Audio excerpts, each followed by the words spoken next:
Africa 24, l'un de leurs responsables m'a envoyé un court message WhatsApp pour dire qu'une équipe se déploierait en Guinée pour couvrir l'élection présidentielle avec une fiche. Et dans la fiche, j'ai vu que ce qu'ils voulaient faire, c'est ce que notre décision avait consacré aux médias de service public. Et je n'ai pas répondu parce qu'il est d'usage que quand vous faites une demande pour des journalistes étrangers, vous joignez des dossiers des journalistes qui arrivent. Ce n'était pas le cas. Donc je n'ai pas accusé réception du WhatsApp. Déjà, je ne connaissais même pas. J'ai vu un numéro avec France 24, je ne connais même pas l'auteur. Et donc, dans le message, il concluait en disant que leur correspondant à Conakry déposerait le dossier. Je n'ai pas connaissance que Africa 24 est un correspondant accrédité en Conakry.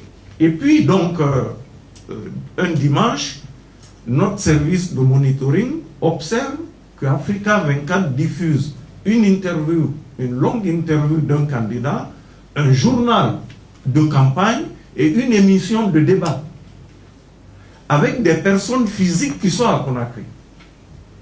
Et donc, après investigation, il s'est avéré que ces éléments ont été produits sur le territoire guinéen sans accréditation des journalistes.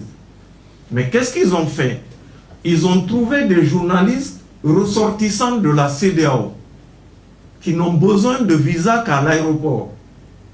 Et donc, ces journalistes sont arrivés en Guinée facilement et ont produit les émissions et sont repartis.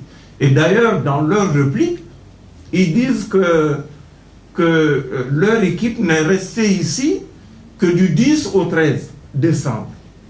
Mais du 10 au 13 décembre, nous étions déjà en campagne, en tout cas en Guinée. Et finalement, nous les avons interdits sur le territoire guinéen, parce que c'est ce que nous pouvons faire. Nous ne pouvons pas les interdire. Ils émettent en dehors du territoire guinéen, mais ils sont interdits sur le territoire guinéen, et nous avons demandé au bouquet de retirer Africa 24 de leur bouquet, et Canal+, sur lequel ils étaient, l'a fait sans délai. Et donc cette décision, la HAC la maintient et considère que Africa 24 a travaillé dans l'illégalité et leurs journalistes ont violé la loi, même si j'ai entendu dire qu'ils étaient invités par une autorité. Et je leur ai posé simplement la question si, en arrivant, est-ce qu'ils n'avaient pas fait apposer un visa sur leur passeport? Pourquoi cette autorité n'est pas allée les chercher dans l'avion pour les amener sur le territoire? Donc, dès lors qu'ils ont fait un visa pour arriver sur le territoire, la loi leur fait l'obligation d'avoir cette accréditation pour exercer. Ils peuvent être sur le territoire en tant que journalistes, c'est leur droit quand ils ont le visa, mais pour exercer, la loi leur impose la validation de leur accréditation.